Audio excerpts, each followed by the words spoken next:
Later in her room, Lee takes a bath to try to relax, but she's haunted by all the atrocities she's seen in the many wars she's covered.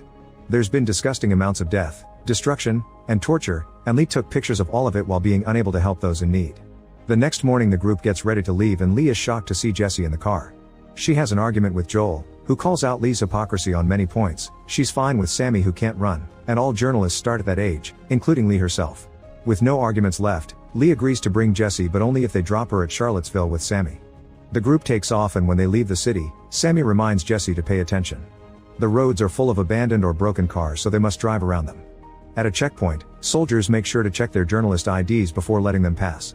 During the trip, Sammy and Joel discuss what kind of questions Joel can make during the interview, like touching on the subjects of disbanding the FBI and using airstrikes against American citizens. Eventually they find a gas station guarded by 3 armed guys. They really need the fuel, so they risk stopping. At first the men don't want to share, but they quickly change their mind when Lee offers to pay extra and in Canadian currency. While they fill the tank, Jessie notices something in the distance and goes to check while one of the men follow her.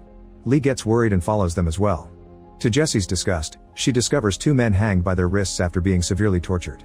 The gunman explains they were looters and his group has been arguing over what to do with them for days, since they're still alive. He gives Jessie the power to choose, but she freezes. To distract the guy, Lee makes him pose with the looters and takes a few pictures. Later when the group is back on the road, Jessie complains that she didn't take a single photo and wonders if she should have helped. The others explain this is the journalist's life so she must get used to it because it'll get much worse later. Jessie can't help to cry but promises to be braver in the future. As the group continues to travel, they hear more empty speeches from the president on the radio and watch the destruction that surrounds them. There are bodies everywhere, but something else catches Lee's attention and she makes Joel stop the car. Then Lee takes Jessie to a fallen helicopter so she can take some interesting pictures.